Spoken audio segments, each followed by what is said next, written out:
Dear friends, we want to welcome you in this Bible study during this week.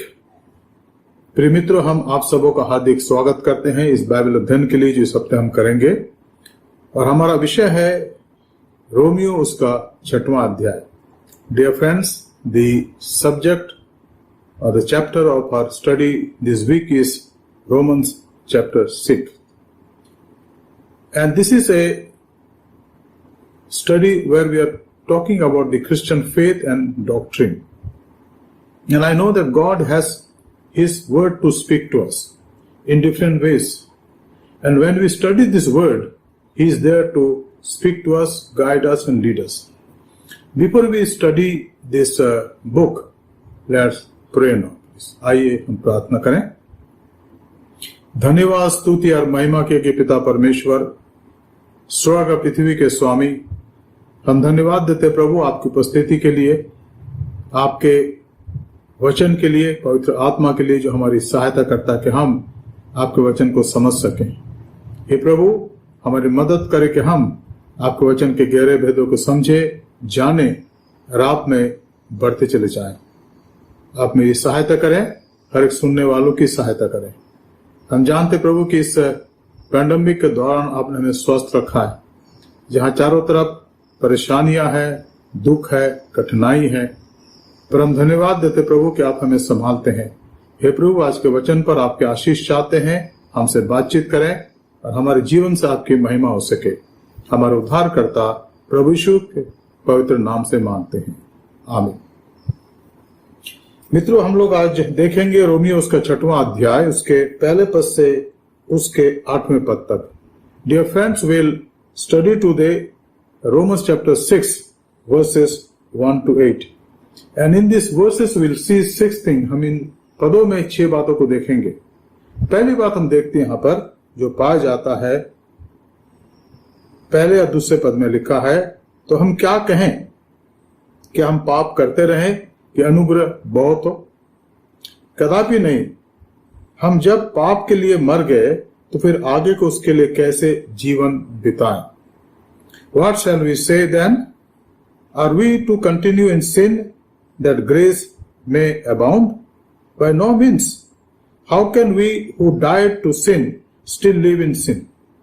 अब यहां पर संत पौलुस पवित्र आत्मा के अगुवाई में उन बातों का वर्णन कर रहा है जिनको हमें अपने जीवन में व्यवहार रूप से जानने की आवश्यकता है. Dear friends, here St. Paul talks about some of the very important things of our Christian life that we need to not only understand but comprehend and meditate upon it. Now, the moment we accepted Christ, He received us and then He has forgiven our sins. Because our status that He has changed makes us a child of God. जब हम प्रभु यीशु मसीह पर विश्वास करते हैं तो हमारे विश्वास के वजह से हम उसके परिवार के सदस्य बन जाते हैं, और हमारा उसके परिवार में होना, उसके साथ चलना हमारे जीवन को उसके योग्य बनाता है. और नहीं तो हम कुछ नहीं कर सकते अपने जीवन में. हमारे जीवन के अंदर बहुत सी कमियां हैं, घटियां हैं, लेकिन प्रभु हमें योग्य बनाता है, अपनी सेवा के योग्य बनाता है, अपनी आराधना के योग्य बनाता है, हमें पवित्र करता चला जाता है. अब यहां पर लिखा है कि हम क्या कहें? क्या हम पाप करते रहें कि अनुग्रह बहुत हो?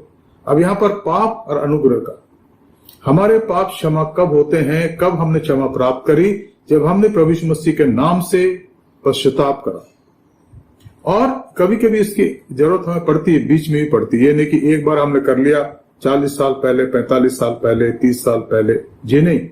इस जीवन में हमारे जीवन में परीक्षाएं आती हैं, कठिनाई आती हैं, और इसलिए जब प्रभु का आत्मा हमें कायल करता है तो हमें पश्चाताप करने की आवश्यकता है. हमारे जीवन को शुद्ध करता है, योग्य बनाता है, ताकि हम प्रभु के नाम से उस महिमा को देखें उसकी संगति के द्वारा हमें प्राप्त होती है. अब यहां लिखा है कि हम क्या कहें, मतलब क्या हम जीवन में वैसे जीवन व्यतीत करें जो प्रभु में आने से पहले व्यतीत कर रहे थे, या फर्क आने की आवश्यकता. There is a difference between our life before Christ, in Christ and now in Christ.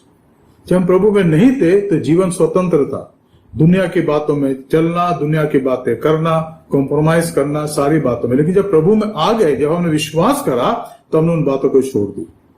और प्रभु हमें अपने योग्य बनाता है, प्रभु हमें अपने राज्य के योग्य बनाता है, ताकि हम उसके वचन को जाने, उसको समझें और उसमें आगे बढ़ने वाले बन सके।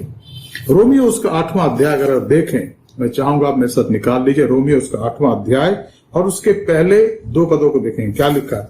रोमन्स 8 चैप्टर वर्स 1 और 2। अब जो यीशु मसीह में है उन पर दंड किया गया नहीं, क्योंकि शरीर के अनुसार नहीं वरन आत्मा के अनुसार चलते हैं, क्योंकि जीवन की आत्मा की व्यवस्था ने मसीह यीशु में मुझे पाप की और मृत्यु की व्यवस्था से स्वतंत्र कर दिया। अब यहां पर इस बात को लिखा गया, पौलुस कहते हैं कि अब हम उसके द्वारा नए जीवन को प्राप्त करा है और दंड से मुक्त हो गए हैं। Repentance and depending on his grace and then pleading for his pardon, forgiveness is the only criteria which makes us his child or sons and daughter. जब हम परमेश्वर के पास आके पश्चाताप करते हैं, गुनाहों को मानते हैं, तो वो हमें शुद्ध करता है और पवित्र करता है और परमेश्वर के योग्य बनाता है। We are then called to be his child, his sons and daughter. और यहाँ इसी बात को पौलुस समझाता है। अब जो यीशु मसीह में उन पर दंड किया गया नहीं। मैंने आपको बताया था कि शुरुआत में जब मेथोडिस्ट चर्च की स्थापना हुई और शुरुआती दिनों में, हालांकि जॉन वेस्ली के मन में कभी नहीं आया कि वो एंग्लिकन चर्च से हट जाए, लेकिन उन्होंने जो बाइबल स्टडी ग्रुप की स्थापना करी, उसमें वो मीटिंग करते थे थर्सडे को, और उस सेल ग्रुप के अंदर जो सबसे पहली बात होती थी कि परमेश्वर के आने वाले क्रोध से भागो। जो न्याय परमेश्वर का है उससे भागो। तो न्याय से भागने का एकमात्र उपाय है उनको मानना जो गुनाह है, पाप है, और परमेश्वर का अनुग्रह का अधीन हो जाना। The only criteria that God calls us his child, his sons and daughter, is that we when we accept him as our Lord and saviour, we repent from our sins, and that we have done years ago, and when he convicts us in this world, now even we have to do. और ये परमेश्वर वचन के अनुसार है। आगे पौलुस कहता है, क्योंकि शरीर के अनुसार नहीं पर आत्मा के अनुसार चलते हैं। जो विश्वासी हैं, the one who are spiritual, they need to walk in spirit. पवित्र आत्मा में जीवन, पवित्र आत्मा में हमारे जीवन जो है परमेश्वर की इच्छा में है, और इसके लिए प्रभु हमें योग्य बनाता है, तैयार करता है। और यहां लिखा है, क्योंकि जीवन की आत्मा की व्यवस्था ने यीशु मसीह में मुझे पाप की और मृत्यु की व्यवस्था से स्वतंत्र कर दिया। प्रभु यीशु मसीह की जो व्यवस्था जीवन की है, उससे हम जब उस पर आधारित हो जाते हैं, निर्भर हो जाते हैं, तो हम उस बोझ से, पाप के बोझ से छुटकारा प्राप्त करते हैं और यीशु मसीह के परिवार के सदस्य बन जाते हैं। And this is very very important, very very important. ये हमारे जीवन के लिए महत्वपूर्ण है और परमेश्वर हमें ऐसा ही बनाता है। इसलिए यहां पर हमें अपने जीवन को जांचने और परखने की आवश्यकता। रोमियो उसके 8 अध्याय के अंदर हम इस बात को स्पष्ट रूप से पढ़ते हैं। ये पहली बात है जिसको आज हमने देखा कि अगर हम यीशु मसीह में हैं तो पाप से हम अलग हो जाते हैं, पाप का जो स्वभाव है हमसे दूर हो जाता है। हालांकि इस संसार में हमेशा परीक्षाएं आती हैं हम पर, temptations are there in our life, but because we have believed in Jesus Christ, Jesus gives us a victorious life, एक विजयपूर्ण जीवन प्रदान करता है जिसको हम जीवन में पाते हैं और उसमें आगे बढ़ते चले जाते हैं। दूसरी बात यहां पर है, the second thing we read in verse 3, यहां लिखा है, क्या तुम नहीं जानते कि हम सब जिन्होंने यीशु मसीह का बपतिस्मा लिया उसकी मृत्यु का बपतिस्मा लिया। यह लिखा है, and it is written here, do you not know that all of us who have been baptized into Christ Jesus were baptized into his death? Baptized into his death. क्या मतलब? इसका मतलब यह है कि हम मसीह के साथ जब हम पश्चाताप करते हैं और बपतिस्मा की विधि में अपने आप को रखते हैं, तो हम प्रभु, जब पानी में डुबाए जाते हैं तो मानो हम प्रभु के साथ मर रहे हैं पाप के लिए। जब पानी से ऊपर आते हैं तो मानो एक नए जीवन के साथ आते हैं। ये एक सांकेतिक चीज है, लेकिन पहली बात हमारे अंदर होती है, हमारे मन को शुद्ध करता है, पवित्र करता है। शैतान की तमाम बातों को हमें झिड़कने की आवश्यकता है। जो हमारे मन को बैठा देता है, हमारे मन को परेशान करता है बार बार कि भाई तुम्हारे पाप क्षमा नहीं है। क्या विश्वास से तुम्हारे पाप क्षमा हो सकते? लेकिन यीशु का आत्मा कहता है हो सकता है। यही तो वचन की शिक्षा लिखा है रोमियो के पहले अध्याय के 15, 16, 17 में पौलुस कहता है कि धर्मी जन विश्वास से जीवित रहेगा। हमारे जीवन इस संसार में और हमारे जीवन इसके बाद प्रभु के साथ आत्मा में है। इसलिए प्रभु हमें एक नया जीवन प्रदान करता है। 2 कुरिन्थी 5:17 में लिखा है, read in 2 Corinthians chapter 5 verse 17 that those who are in Christ are a new creation. Old have passed away, but everything have become new. पुरानी बातें बीत गई, देखो सब नई हो गई, क्योंकि वो प्रभु यीशु मसीह के द्वारा प्राप्त होता है।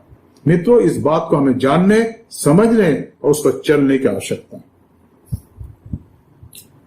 हम लोग तीसरी बात को देखते हैं जो पाया जाता है 4 पद में, जहां लिखा है, अतः उस मृत्यु का बपतिस्मा पाने से हम उसके साथ गाड़े गए, ताकि जैसे यीशु मसीह पिता की महिमा के द्वारा मारे में से जिलाया गया, वैसे हम भी नए जीवन किसी चाल चले। अब इस महत्वपूर्ण पद में संत पौलुस कहते हैं कि हम एक नया जीवन पाते हैं, receive a new life, and there is a symbolic happening in our life when we take baptism. Now, act of baptism is a sign that we go down in the water like Christ died for us, and then come out of the water as he resurrected from the dead. और इस तथ्य को हम अच्छे समझते हैं। अब हम कहेंगे बच्चे का बपतिस्मा होता है, वो कहाँ डुबाया जाता है? मित्रों, मसीही विश्वास एक पारिवारिक विश्वास है।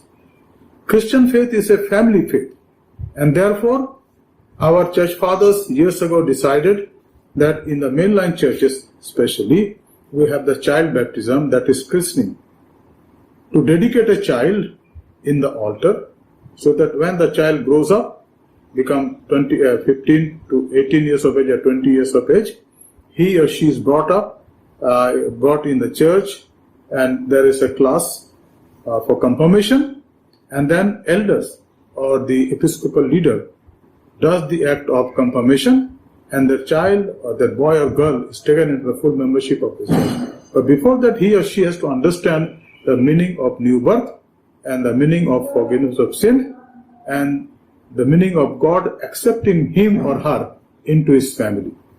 असली यहाँ पर साफ साफ लिखा, पौलुस कहते हैं, अतः उस मृत्यु का बपतिस्मा पाने से हम उसके साथ गाड़े गए, ताकि जैसे मसीह पिता की महिमा के द्वारा मरों में से जिलाया गया, वैसे हम भी नए जीवन की सी चाल चले। यहाँ पर स्पष्ट लिखा है, we were buried therefore with him by baptism into death, in order that just as Christ was raised from the dead by the glory of Father, we too might walk in newness of life. प्रभु यीशु मसीह के साथ हम चलने की बात करते हैं तो हमें प्रभु यीशु मसीह के में नए जीवन में चलने की आवश्यकता है। पुराने जीवन में हम उसके साथ चल नहीं सकते, क्योंकि पुराना जीवन एक समझौता की जीवन होता है। We cannot walk with Christ in the old life, because old life is a life of compromise, and where there's no compromise, there is only one goal, and to walk with God. प्रभु के साथ हम चलते हैं और प्रभु हमें आगे बढ़ाता है, और ये नए जीवन के चाल की बात है। यहाँ पर हम कुछ पदों को देखेंगे, मैं चाहूंगा हम पढ़े मेहरबानी से देखें। यहाँ पर प्रेरितों उसका दूसरा अध्याय, प्रेरितों उसका दूसरा अध्याय, और हम पढ़ेंगे उसके 24 पद को। 2:24 में क्या लिखा है यहाँ पर देखिए मेहरबानी से। क्या लिखा है 2:24, परंतु उसी को परमेश्वर ने मृत्यु के बंधनों से छुड़ाकर जिलाया, क्योंकि यह अनहोना था कि वह उसके वश में रहता। प्रभु यीशु मसीह के बारे में लिखा है, 24 में लिखा है, we read in the verse 24 of chapter 2 of Acts, God raised him up losing the pangs of death, because it was not possible for him to be held by death or by it. प्रभु यीशु मसीह को जिलाया गया, वो जी उठे मृत्यु में से, ताकि हमारे लिए के बहुत बड़ी आशा हो। इसलिए कि हम जिलाए जाएंगे, हम जीते हैं यीशु मसीह में, लेकिन उसका जो आत्मिक एक और अर्थ वो ये है कि यीशु मसीह में जीवन एक नया जीवन है। In Christ we enjoy a new life in Christ. यीशु मसीह में नया जीवन जो हमें अपने अंदर हम महसूस करते हैं और परमेश्वर उस जीवन में हमें आगे बढ़ाता है। और इसीलिए हम प्रभु का धन्यवाद करते हैं उन तमाम लोगों के लिए यीशु मसीह पर विश्वास करते हैं जिन्होंने नया जीवन पाया है और उसमें आगे बढ़ते चले जाते हैं। मित्रों, ये हमारे लिए बहुत जरूरी है कि हम इस बात को जाने और प्रभु की महिमा और उसकी स्तुति कर सकें। चौथी बात हम पढ़ते हैं यहाँ पर पद 5 में लिखा है, क्योंकि यदि हम उसकी मृत्यु की समानता में उसके साथ जुट गए हैं तो निश्चय उसके जी उठने की समानता में भी जुट जाएंगे। The fourth thing we read verse 5, for if we have been united with him in death like this his, we shall certainly be united with him in a resurrection like him. दोबारा पढ़ूंगा मैं English में। For if we have been united with him in a death like his, we shall certainly be united with him in a resurrection. अब यहां पर जो बात पौलुस कहता है उसमें एक गहरा भेद है, एक गहरा मतलब है। मतलब यह है कि अगर हम प्रभु यीशु मसीह की मृत्यु में जुट गए हैं, अगर हमारा जो शरीर है, हमारा जो व्यक्तित्व है प्रभु यीशु मसीह के साथ, इसको हमने प्रभु में अर्पण कर दिया है, तो सिंबॉलिकली जब वो आएगा हमारे लिए इस पृथ्वी पर दोबारा, तो हम बदल दिए जाएंगे। अगर हम इस दुनिया में नहीं हो तो हमें हमारे शरीर जी उठेंगे, हम जी उठेंगे, और अगर जिंदा है तो हम परिवर्तित किए जाएंगे। ये तब होगा जब यीशु मसीह के द्वितीय आगमन होगा। उसकी तैयारी हम कर रहे हैं। और आज हम जो मसीही लोग हैं, हम जो विश्वासी लोग हैं, हमारे मन में अगर किसी बात की अभिलाषा होनी चाहिए, वो ये है कि क्या प्रभु यीशु मसीह ने मेरे पापों को क्षमा करा? क्या हम प्रभु यीशु मसीह में नया व्यक्ति बनाया गया है? क्या उसने हमें नया जीवन दिया है? मित्रों, ये बहुत बड़ी महत्वपूर्ण बात है जिसको हमें जानने और समझने की आवश्यकता है। प्रभु यीशु मसीह इस संसार में हमें नया जीवन देने आया, और उस जीवन को प्राप्त करने के बाद उसने हमें सेवकाई के लिए बुलाया, और हम उसकी सेवकाई के लिए पढ़ते हैं, बुलाहट के लिए पढ़ते हैं। 1 कुरिन्थियों उसके पहले अध्याय के अंदर लिखा है उसमें कि अपने बुलाहट को तो सोचो। प्रभु बुलाहट किनको देता है? जो उसको जानते हैं, उसको पहचानते हैं। Jesus calls people who definitely know him, whose sins are forgiven। अगर ऐसा नहीं है तो हम उसकी बुलाहट को सुन नहीं सकते। उसकी बुलाहट आती रहेगी और हम दुनिया में घूमते रहेंगे, क्योंकि उसको हमने जाना नहीं है। असली यहां पर प्रभु यीशु मसीह के साथ अगर हम मारे गए हैं तो जिलाए भी जाएंगे। इस तथ्य को अपने जीवन के अंदर हमें आत्मसात करने की आवश्यकता है, समझने की आवश्यकता है और उसमें बढ़ने की आवश्यकता है। परमेश्वर इसमें हमारी मदद करेगा और हमें आगे बढ़ाएगा। मित्रों, इस बात को सचमुच में अच्छे से जानना। अगर हमने जान नहीं लिया है तो जानने की आवश्यकता है। हमें आज बहुत से मसीह ऐसे हैं जो इसलिए मसीह क्योंकि हमारे माता पिता मसीह है, क्योंकि हमारे पूर्वज मसीह थे। पर क्या प्रभु यीशु मसीह पर विश्वास करके हमारे पाप क्षमा हुए हैं? क्या हमने अपने जीवन को उसके हाथ में सौंपा है? और क्या हम उसके साथ मारे गए ताकि जिलाए जाए? दो प्रकार से हम जिलाए जाते हैं। एक तो इस संसार में हम नया जीवन प्राप्त करते हैं, उसके साथ जिलाए जाते हैं, और अल्टीमेटली जब प्रभु यीशु मसीह के द्वितीय आगमन होगा तो हम महिमा के शरीर को प्राप्त करेंगे, उसके साथ जिलाए जाएंगे और उसके साथ स्वर्गीय स्थानों में रहेंगे। वहां पर उसको देखेंगे और अनंत काल तक उसकी महिमा करेंगे। ये परमेश्वर की महिमा हमारे जीवन के द्वारा प्रकट होगा। इसलिए हम प्रभु के नाम का धन्यवाद करते हैं। असली यहां पर साफ साफ लिखा है, क्योंकि यदि हम उसकी मृत्यु की समानता में उसके साथ जुट गया है तो निश्चय ही उसके जी उठने की समानता में भी जुट जाएंगे। अब यहां पर हम देखेंगे पांचवी बात में लिखा है 6वां पद, हम जानते हैं कि हमारा पुराना मनुष्यत्व उसके साथ क्रूस पर चढ़ाया गया ताकि पाप का शरीर व्यर्थ हो जाए और हम आगे को पाप के दासत्व में ना रहे, क्योंकि जो मर गया वो पाप से छूटकर धर्मी ठहरा। प्रभु यीशु मसीह पर विश्वास करने के बाद हम एक नए जीवन को न केवल प्राप्त करते हैं लेकिन आगे को पाप के दासत्व में नहीं रहते।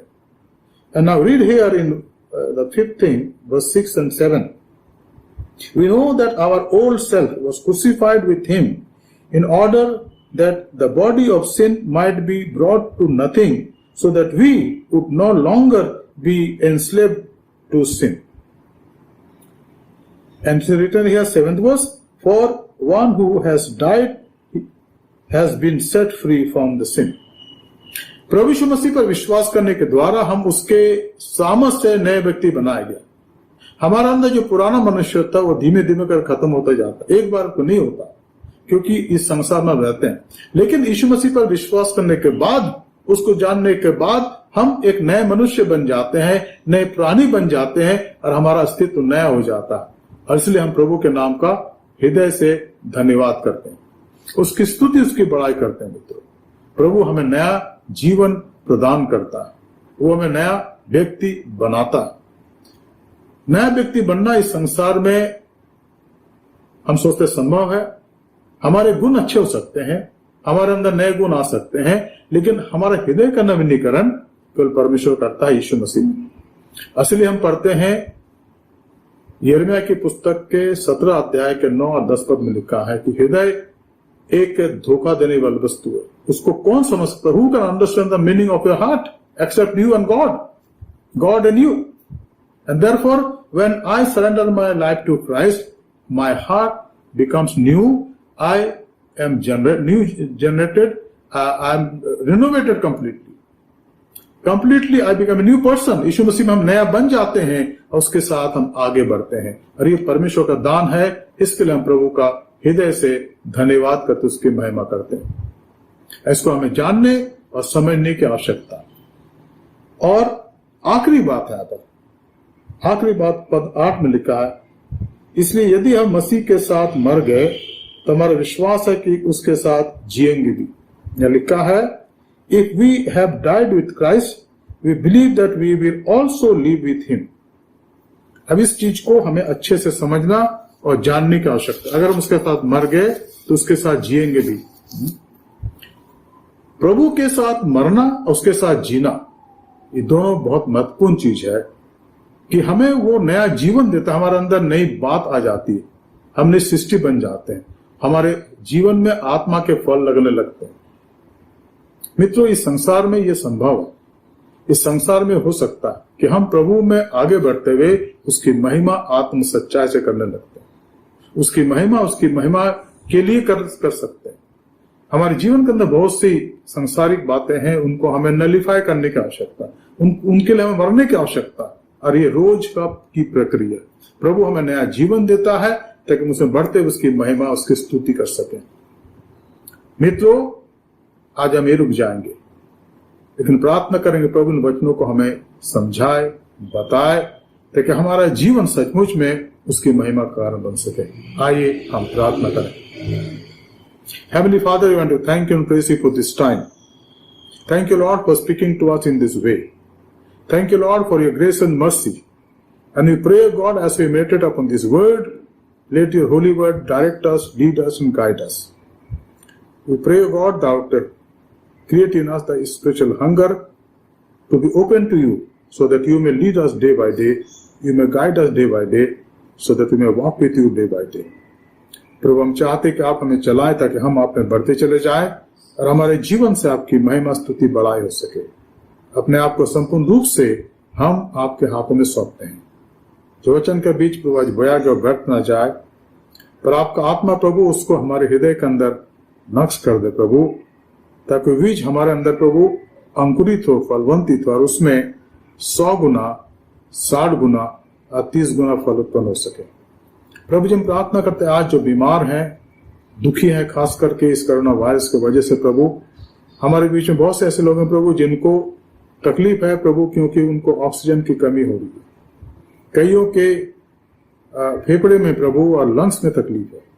हम चाहते यीशु मसीह के नाम से प्रभु आप उनको चंगाई दें ताकि वो स्वस्थ हो जाए प्रभु, और आपके नाम की बड़ा स्तुति और महिमा कर सके। प्रभु, जिनमें से हर एक को हम आपके हाथों में सौंप दें और चाहते प्रभु कि आप अनुग्रह करें, दया करें, अपनी शांति से उनको परिपूर्ण करें। आज के वचन के सुनने के लिए, सुनाने के लिए पवित्र आत्मा का धन्यवाद करते हैं। हमारे जीवनों को प्रभु आप अपने योग्य बनाएं, हमें शुद्ध करें ताकि हम प्रभु आप में बढ़ते हुए नए जीवन में बढ़ते जाए प्रभु, और संसारिक तमाम बातें प्रभु हमारे अंदर गौण हो जाए प्रभु, सेकेंडरी हो जाए, ताकि हम जब आपके पास पहुंचाए जाते हैं इस संसार के बाद, हम आपके सामने खड़े होने के लिए बन सकें। हमें शुद्ध करें, हमें पवित्र करें। इस कलीसिया के एक एक जन को प्रभु आपके हाथों में सौंपते हैं। आप दया कर अनुग्रह करें। हमारा उद्धारकर्ता प्रभु यीशु मसीह के पवित्र नाम से मांगते हैं, आमीन। Dear friend, there are some announcements I like to make, very small announcement. This Bible study will continue and we have restart this Bible study every Tuesday, every Thursday and every Saturday. Tuesday and Thursday, Bible study is being taken care of by a pastor, and on the Saturday, our assistant pastor, Pastor Sharon Sawant, share the word of God with us. Number 2, dear friends, we are not having any worship now in person in the church because of the pandemic situation, and our worship will go on online every Sunday at 10 o'clock. But these are all pre-recorded messages, pre-recorded worship order. So our official time for Sunday worship is 10 o'clock, but you can also watch after that also. Like Bible study also, our official time we have started, fixed, is evening 7:30. But after 7:30 you can watch 8 o'clock, 9 o'clock, 10 o'clock, even 11 o'clock also. इस बात को आप ध्यान रखिएगा मित्रों, ताकि हम सब आशीष प्राप्त कर सकें। मित्रों, संडे स्कूल का जो समय है वो अभी इसको पोस्टपोन करा गया है, क्योंकि जूम से भी संडे स्कूल नहीं हो रहा है, और 15 जून के बाद हम इसको दोबारा शुरू करेंगे। इसको आप ध्यान रखिएगा। संडे स्कूल 15 जून के बाद हम शुरू करेंगे। मैं चाहूंगा कि हमारे WCS की बहन इस बात को याद रखें, और एमवाईएफ के भाई और बहन लोग भी, कि जो उनकी मीटिंग होती है जूम के द्वारा, अगर वो अपने प्रेसिडेंट से बात कर ले तो उनको समय और बाकी बातें बता देंगे। इसी प्रकार से आप करें। मित्रों, इन दिनों में क्योंकि ये लॉकडाउन का समय है, हमारे आसपास बहुत से लोग हैं जो सचमुच में नीडी हैं, जिनके पास 2 समय का खाना भी नहीं है। कुछ लोगों के जॉब समाप्त हो गए, कुछ के जॉब है लेकिन उनकी तनख्वाह आधी हो गई, और कुछ की 1/3 हो गई।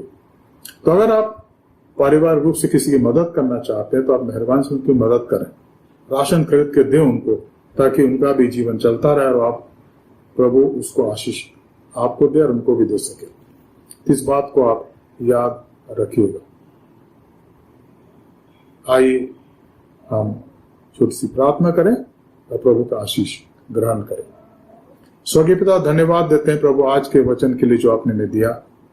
हम धन्यवाद देते हैं प्रभु कि वचन के खुलने से प्रकाश होता है। हमारी प्रार्थना प्रभु वचन के द्वारा आप हमें आशीषित करें, ताकि हम आप में बढ़ते चले जाएं। हमारे धन्यवाद को स्वीकार करें। जितने लोगों ने आज बाइबल स्टडी में भाग लिया लेंगे प्रभु, उनमें से हर एक पर आपके आशीष हो।